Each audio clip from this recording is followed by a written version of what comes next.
Hello, so I'm here on the Avenue de Breteuil, just to say that last week we had an awesome time with Keri Mahmood, Art of Buying from London. She's the most fantastic, knowledgeable buying agent in London, and we had a good chat about the differences between London and Paris. Go follow her on social media. She has the most wonderful accounts, super interesting. Art of Buying London, Keri Mahmood.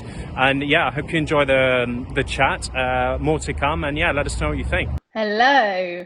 Keri, hello. How are you doing? Hi, I'm good. How are Good to you? see you. Yeah, very well, And thank you. and Very you. well. Where are you? Because it looks like you're in some funky warehouse. Yeah, I'm in a very un-Parisian space actually. I'm in a co-working space. Obviously just set up the company, so yeah, it's a big former garage which has been converted. A little bit of something a little bit more fresh than the bacular moldings and the all the classical Parisian features. Yeah, but how cool. It It's looks fun. super cool anyway. It's good. Nice ceiling height, which we, Yeah. as in real estate, we love, obviously. We love high ceilings. So just for the sake of Instagram, I've done a few of these so people do know who I am, but just if Okay, people don't know who I am because I'm appearing on yours, my name is Keri. I have wonderful. a company called Art of Buying in London, and I help people buy real estate. So I'm not an estate agent. I used to be an estate agent where I used to act for the seller. Now I act for the buyer, and I really do a bespoke service kind of throughout, from beginning to end search process all the way to the end. So that's Awesome. me. But Alex, do you want to introduce yourself? Because we obviously met through, I think Jamie's joined as well. Yeah, Jamie Linsky, who has Prime Cap, the currency. So that's how we met. But tell us about you. exactly. Yeah, Jamie Lazinski, the king of contacts. Yeah. Yeah, so I've been working Parisian real estate for about nearly 10 years now. Started buying and renovating properties, and then was working actually in a very similar role to you as a buying agent in Paris, Okay. mostly for international buyers, helping people translate, obviously not only the language but also the system, the process, and navigating what's a pretty opaque market.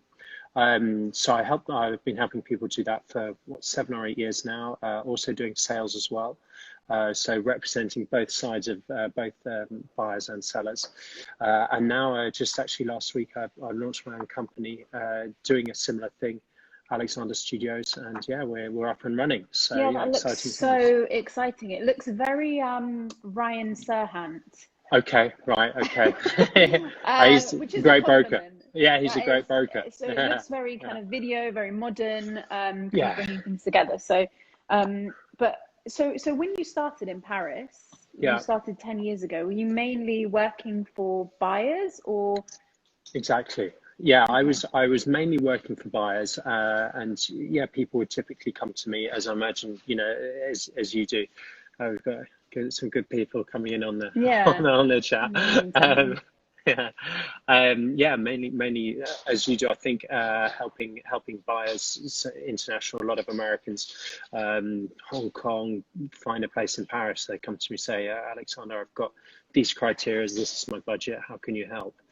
Yeah, Uh, yeah, and then yeah, I guess same as you, walking people through the process, managing their expectations, looking a little bit outside what they would be imagining. hmm I think everyone comes to Paris with quite a fixed idea of what it is, and then but there are so many more variables in there, whether it's in terms of neighborhood, characteristics, features. Obviously, you have very different types of architecture, mm, and then helping that all fit into the budget that the money where they want to spend, and actually what's important for their lifestyle and what they need. So yeah, it's super fun, and really getting to know people. You actually get very intense relationships with people, which yeah. really last. So it's fantastic. Yeah, but it must be quite difficult in Paris, and I think a service like the buying side is essential. But it must be quite difficult in Paris, a little bit like London. People probably they probably look at Paris, or that if they want to buy, and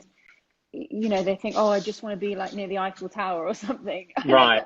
I know that sounds like a funny, but from my point of view, when I think of Paris, I think it's really romantic city, and if I wanted to buy there, I probably you'd think of kind of monuments, wouldn't you? And you think, oh, I Sure. want to, like people come here and they think, oh, I want to be around Piccadilly Circus, but you might not want to live Yeah. there, you know? Yeah. Exactly. So how, I mean, what kind of tips would you give to people when they first start in Paris?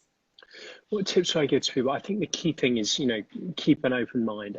Paris is such a small city. You really forget you can walk across it in really a few hours, and at the center, you're walking across all the interesting neighborhoods in sort of 3-4 hours, which really is very, very small. It's sort of zone one in London, and not even.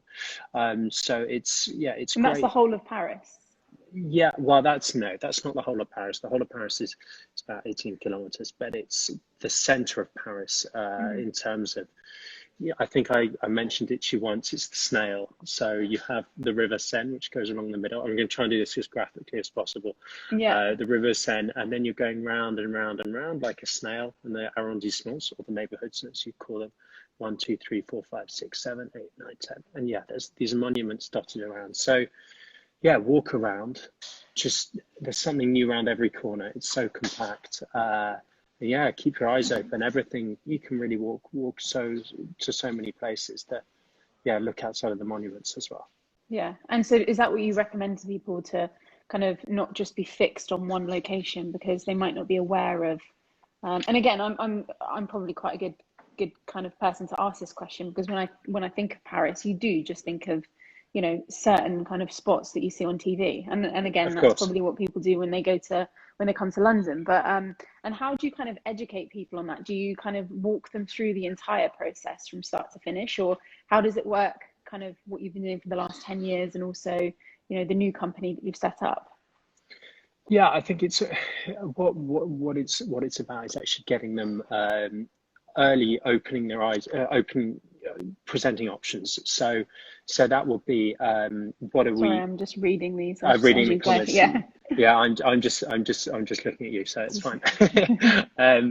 Yeah, it's also about people's budgets, because where you can look at somewhere near the Louvre, for example, Hmm. and you'll be paying for a good apartment up to sort of we talk about meter squared, price per meter squared. You can be paying up to what is about 10, 11 square foot, and you'll be paying up to sort of 15, 16,000 euros. So you'll be looking at somewhere like that.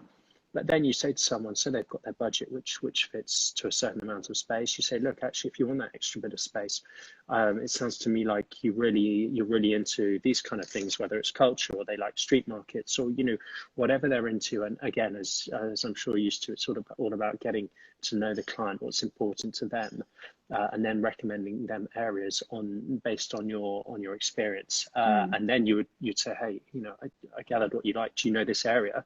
It's about 20 minutes walk there, but you're going to get 20% extra space for your extra space for your money. So it's about showing people both, and then letting them make the decision when they get down to it. Okay.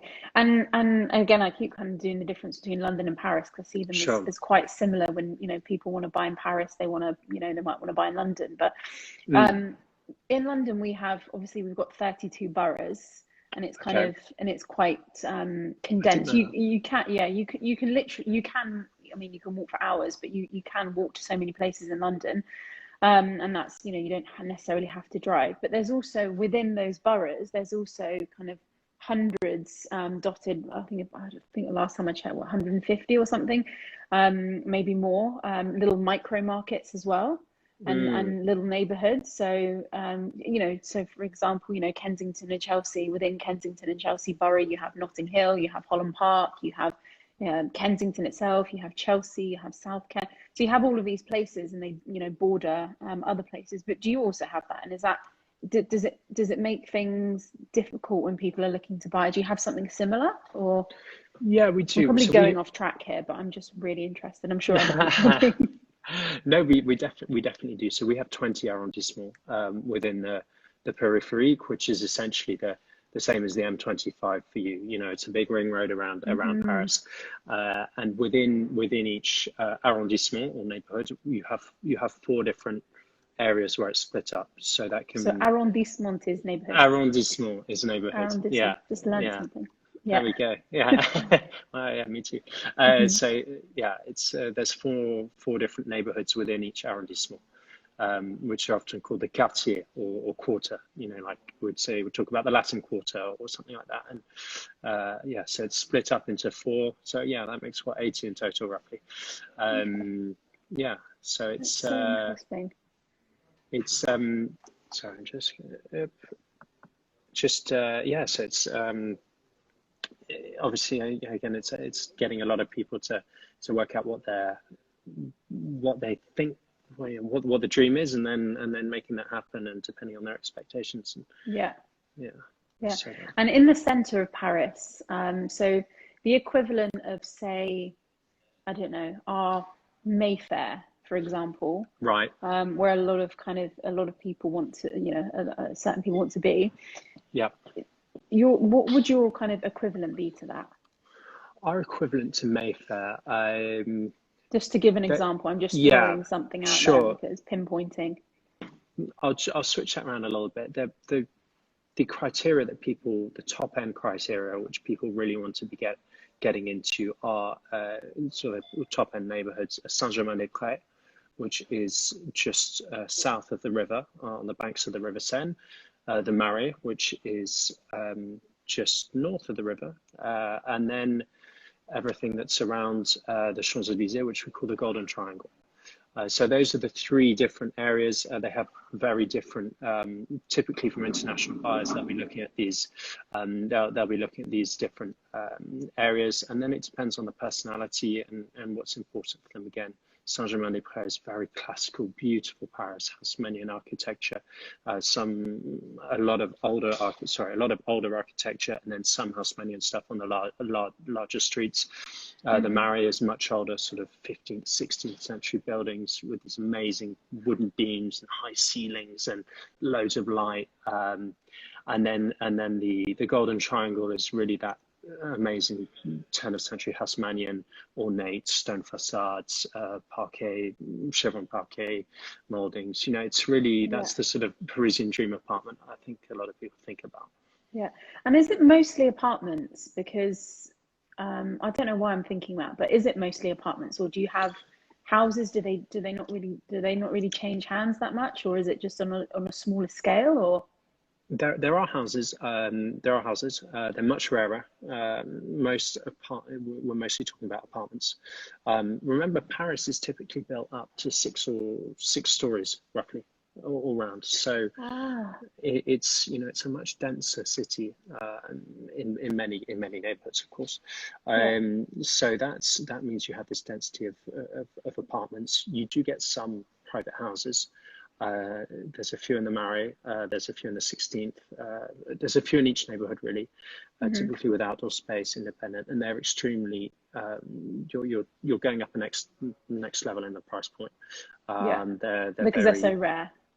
Yeah, they're rare and they're generally bigger. Yeah. Yeah. Okay. That makes. Yeah, you'll be talking about sort of 3,000 square foot plus, really. Wow. Okay. And because they hardly become available there. They actually do they do turn over. Yeah, right. they do turn over. Okay. Yeah, and then when you go just west of Paris, you have some as well. Okay. And do you have we have like leasehold, share freehold here. Do you have something similar in Paris? No, we don't. No. So it's you buy an apartment, and when you buy an apartment, you buy some good questions coming actually. When you can't see all of the questions, so if you can see them. How do we get them? Oh, here we go. Very vast question here. What would you expect to pay for a one-bedroom apartment in Paris on the more affordable end of the spectrum? That's from Martin Halls. Hello, Martin. I'll just answer him quickly. Yeah, sure. Yeah, so typically there you're looking at around 35, 40 meters squared. So sorry, I'm talking meters squared. No, that's fine. What's that? 350, 450 meters squared. You're typically going to be looking at, let's say the average price for Paris is around 10,800.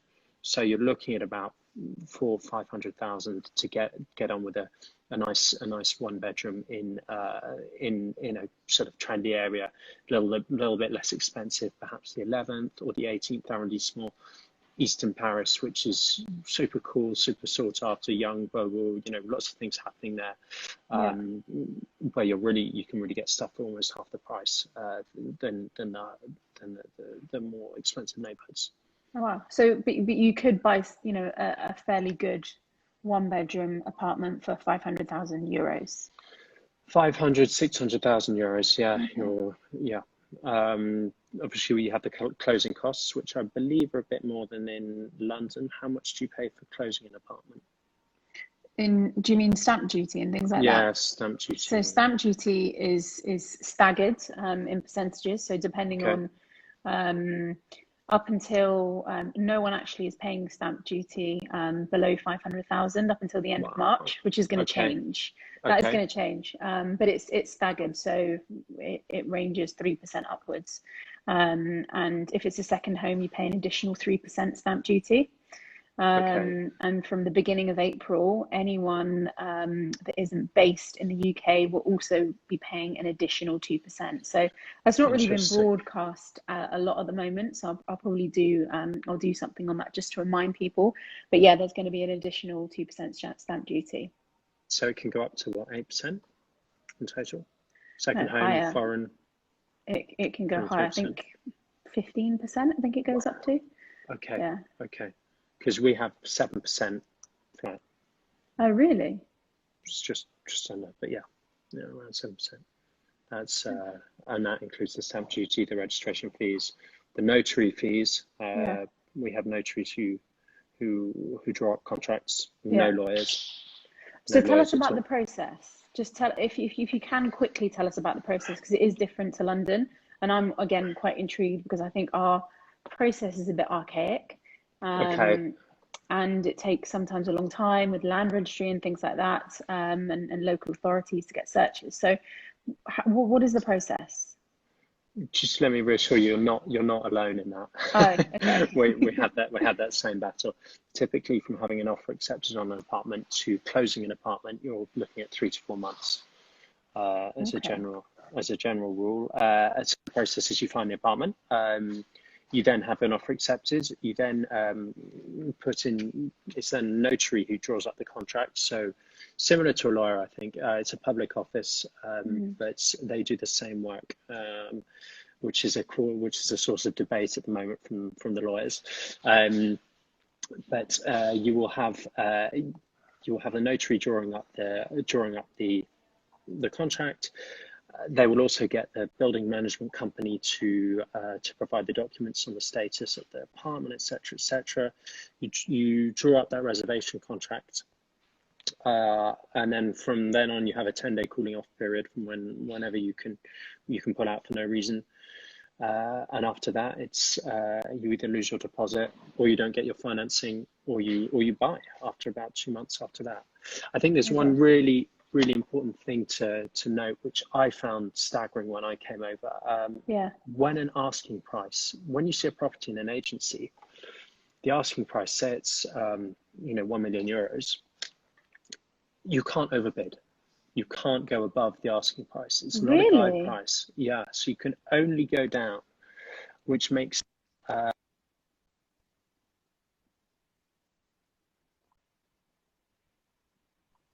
sorry, just cancelling a call there. Which makes it very foreign also to UK and American clients, where it's very much more of a case of the market decides what the property is worth at any given time, with an agent, a selling agent, providing a guide price to work from. Here it's an agent and a seller combination who will set their price, and if you make an offer at that asking price without any conditional clauses, they're obliged to accept it. So it's there's more. So it's harder to negotiate.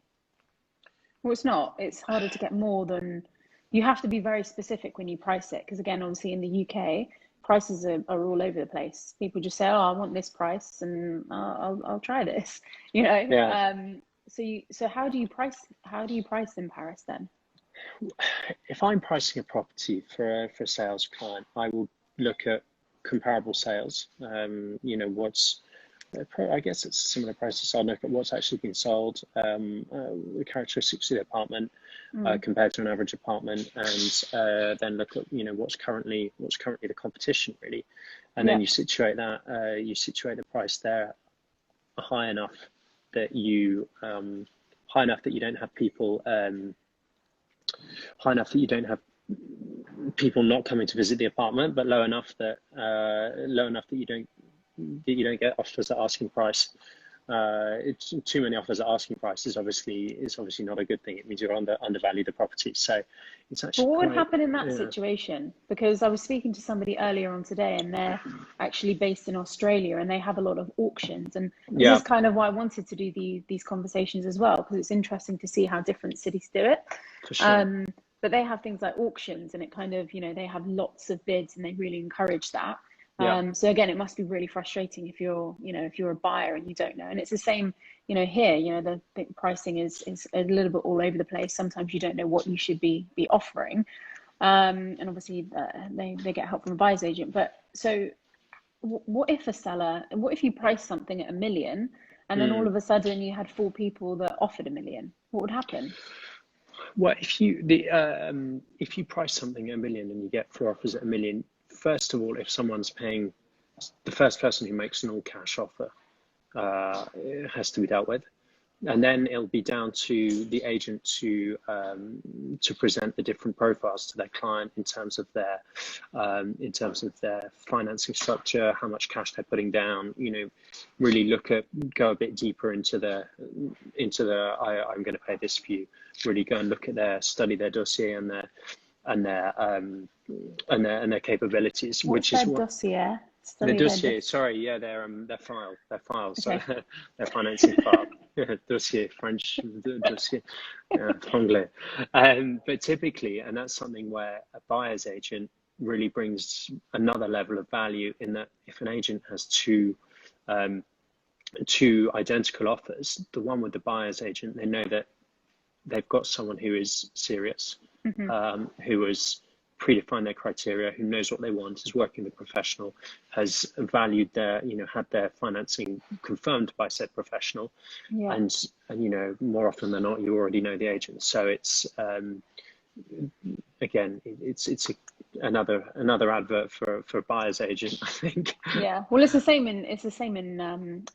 similar in London, because if we obviously if we found a property through an estate agent, through one of my clients, a buyer, and there's several people that are offering, then that it always carries a bit more weight that my client's being represented by somebody that's a professional, and they want to make sure that they kind of keep it together. So there's always there tends to be sometimes a bit more wiggle room with the price, and it's easy to negotiate because it's kind of 2 professionals that are working together to both get the best for their client, isn't it? Yeah.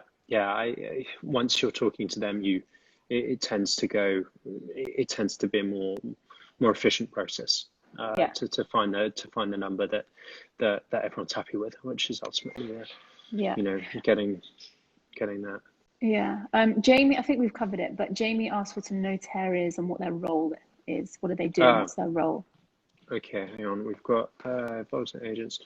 Jamie's got some good questions, of course. Alexis is right. Jamie asked what the notaire. If you can see the questions better than me, please feel free to ask them, because I'm losing it. Okay, right. I'm going to scroll back up because I think there's quite a lot. There's some good ones, some good questions as well. I hope I've got all the answers. Lots of waves. Give it a wave back there. And there we go. London has a strong agency network. Jamie, the currency guy. London has a strong agency network. Does Paris have the same strength on the high street? Yeah, it does. Yeah, it has some good, some very solid names, some very good professionals on there. It's a more opaque market, so there's no multiple listing service. You have more different sources of properties. Agents are less willing to share. What do you mean by that? With there's no such thing as multiple listings, so you'll only ever have a property just one person. No, one sorry. agent? I do you have a multiple listing service in the UK? Yeah. So Okay. some agents will have, not me as the buying agents, but some agents will have one property, but it's also listed with kind of 7 or 8 other agents. Yeah, you will have that. You will have a Okay. property which is people don't usually go more than two, three, four agents at maximum. The general wisdom being that if you expose it with too many different people, different adverts, different photos, people are going to say, "Hey, what's wrong with this? Why doesn't it sell?" Yeah. That tends to be or it's a top end property and more of an off market, more of an off market marketing. Do you have off market in Paris as well? Yeah, absolutely, And is absolutely. that quite a Yeah. dominant factor with some people wanting to sell? And because our off market, there's some true off market, and then there's some off market where some people are just going to test the price, or they know that it's quite high, and they want to kind of just test the waters. So it's kind of differentiating between the two. Do you have that as well? Absolutely, yeah. It's exactly what you said. It's exactly what you said. It's sellers who have this idea of off market being people pay more. Um, Depends on the uh, product, doesn't it? yeah, it depends on the product, and you know, I think maybe when there's a price cap, it's perhaps more useful. You know, you can have Mm. more of an exclusive marketing and really keep something quiet. I don't quite understand why you would do it if you're in a market where you can make buyers push up the price. Yeah. That doesn't quite make sense to me. But it's Because also you've got a cap in Paris, like you said. yeah, exactly. You Yeah, can't go past beyond a certain point. exactly. So if you're listing your off-market property for a couple of million, and someone wants to pay 2.2 for it, then it's just two. Yeah, you can't take Um, it. You can't yeah, take that yeah, extra you 200. can, yeah, yeah, But could you yeah. take it off the market and then put it back on at a different price? We could. I mean, then we're getting the lawyers in, aren't we? Right. Yeah. Yeah. It's so interesting. It seems a lot more regulated in Paris. I'm going to tell you that now. Well, I mean, France is a socialist roots, and it's very much, and it's the contracts definitely are in the favor of the buyers. Ah. Everything is more, when you sign a reservation contract, the seller Hmm. is obliged to sell, Right. whereas the buyer can pull out for various reasons. Ah. Wow. Yeah, Okay. yeah. That's interesting. Well, in London, I think you know that nothing is done until exchange of contracts. So between offer accepted and exchange, anything could happen. The buyer could change their mind, the seller could change their mind, someone else could Okay. make a higher offer. So, Oh, wow, you can once you've signed contracts, someone else can come in. Oh, is that the that's gazumping? gazumping, yeah. So someone else can make a Okay, higher offer, okay, or a buyer could, reduce their offer level, and that's called gazundering. okay, gazundering. Okay, Yeah. we do have renegotiations, but you can't have someone coming in from the outside. You can. Yeah, someone else Yeah, can make an wow, offer if it's being listed with other agents. Yeah, I had a client wow. not that long ago where we were buying something, and we were halfway through the process, and the delay wasn't our fault, but someone else made a higher offer. Yeah, Luckily, I had a very good relationship with the agent and had kind of teed it up, so they didn't nice. switch. But yeah, it can happen. Right, good on you. Good on you. Yeah, I'm just gonna look at a couple more questions. yeah, if you can. Super interesting. Love Parisian architecture. Me too. We're actually going to do a little piece on that in the coming weeks Oh, because, good. yeah, I mean, we thought we're going to do some neighborhood stuff, Is that going to be on and your YouTube? it will be on the YouTube. Yeah, exactly. Mm. Yeah, Subscribe to Alex's subscribe. YouTube if you. I don't know how it works. I haven't got that button yet, but yeah, we'll get it out there. And yeah, so yeah, going to do something on the architecture because a lot of all the cafes and restaurants are shut, so it seems like a nice thing you can do Yeah, without having all the. Maybe we could talk about that next yeah. time. What else we've got? We've got a question from. Hang on, just scrolling down. I keep clicking on the. We're on strange I think state for Alex was network. asking about fees or something. Okay, best up and coming arrondissement, best arrondissement for an investment. We've got that. Mm. What? Oh, answer that one. Yeah, okay. What neighborhoods I really like at the moment are the 11th, which is just east of the Marais, because you have lots of really young, vibrant, dynamic, really good atmosphere there. A bit more green space as well. You have and the price is typically around 10,000-11,000 euros a square meter, maybe a little bit more for a top end property, but. Yeah, and again, you're super central. You can be 15 minutes walk away from the Marais and a bit further from the Seine. So that's the 11th I really like. And is that a good area for investment then, because you see that there's a bit of growth? Yeah, I mean, no, the Paris market is super strong. We were down in volumes last year by about 20% on the year, but we have interest rates which are fixed rate interests, fixed rate mortgages. Wow. So you can borrow money for 20-25 years at sort of 1%, give or take, depending on your dossier. Deposits. Depending on and how you get everything, how you pull all your financing together. So that's really what's holding up, supporting the market in times which would otherwise be quite difficult. Yeah. So the market's strong in Paris. The market is, I would say, strong. It's very strong. It's good. It's a good time to be buying at the moment, because people who are selling, you can be putting a bit of pressure on them as well. Prices are flattening off. They've been going up for about 5 years in a row. So it's how much have they gone up by, roughly? About 25-30%, depending on some even a bit more actually, depending on the area. But yeah, it's been really strong for years. Very much a seller's market, and now sort of flattening out, which I think is probably healthy. In terms of keeping Parisians in Paris, really. And it's the same in London. It is still quite strong. I mean, it's been a bit quieter, I think, for everybody. But there's been a lot of people making the most of the opportunities, because, if sellers want to sell in an uncertain market, they're quite motivated. So, there's an opportunity to do some negotiations and, buy something that you might not be able to buy in a few years' time, or you wouldn't be able to buy a few years ago. So there's definitely people that are making the most of those opportunities, and people that buy now, I think, will do quite well, as long as they don't overpay. But yeah. For sure. Nice. So you're getting lots of interest in London. Yeah, exactly. Nice. Exactly. Even post Brexit, we have to mention it, I think. Yeah. I mean, it was one of those things where I think people started to forget about it a bit. Yeah, right. Because it went on for so long, and there was a lot of memes about it. But I think it's happened, and I think London's one of those places. It's always going to attract people at some stage in their life. So, people want to live here. So, some people leave, some people come back, unfortunately. And if you look at history, history repeats itself. That's happened. Certain things that have happened in London over the years, people have left, but new people have come in. So interesting. It's not going to die. Even the international clients are still coming to you. Yeah. Okay. Yeah. Quite a few Americans. Oh, really? Okay. Yeah. Interesting. Yeah. Okay. Did you see any other questions? Yeah, Jamie's going to final process of the buyer process. Agents take a much bigger fee. Is that the case in Paris? No, I don't think so.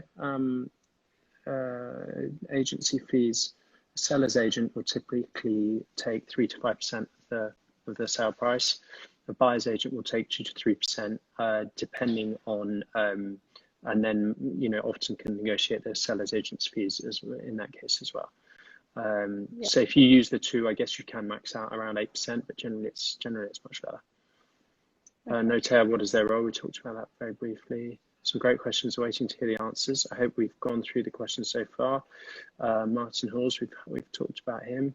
Key elements to consider in negotiation of price. I think Keri, actually, let's throw that one to you. That wasn't addressed about Paris. What was the question? What are the key elements to consider in negotiation of a price? Of a price. I don't know if he means about the property, what you'd kind of look out for, but I think what I say to everybody and my clients is negotiation doesn't start once you found the property. and you're making an offer, negotiation starts kind of way before that. So there's some things that I've been keeping an eye on for quite a while for clients, where I kind of know that it's right for them, but either that seller's asking too much money, or we can't afford it for whatever reason, you know, we just don't have the budget. But I know it's perfect, but the negotiation really starts in kind of, you know, a couple of months before, you know, if you kind of know what you're after, on some things. Because you have to really know what your motivations are and why you're buying and what you're willing to compromise on. You have to do a lot of research, especially in London. You have to know the neighborhood, and also one street differs from the other. You know, there could be one street that's asking, I don't know, £1,000 a square foot, but on the other side of the street, where, you know, if you didn't know the area, you just think, oh, it's 2 minutes walk.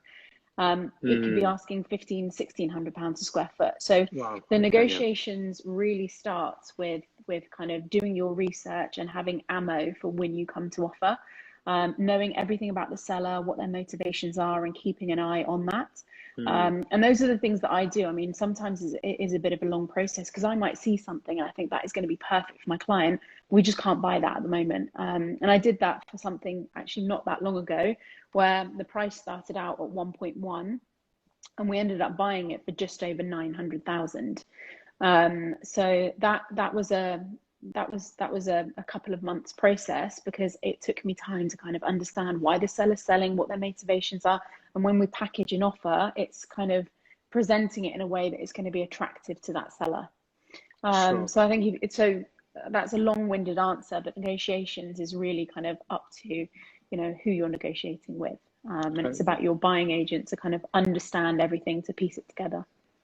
Right, understanding what everyone's motives are and because you could pick things out in a property. You could say, oh, you know, it feels, you know, there's things that you can pick out, like, oh, it seems a bit damp, you know, it's going to cost this much. But then it's all kind of, you know, you're asking for 10,000 off, you might have to spend 10,000 doing it, you know. So it's so, you know, there are kind of the obvious things like that, but negotiation starts quite a bit of time before, I would say. That's very good advice. I think it's very good advice. And so good properties can hang around for a couple of months.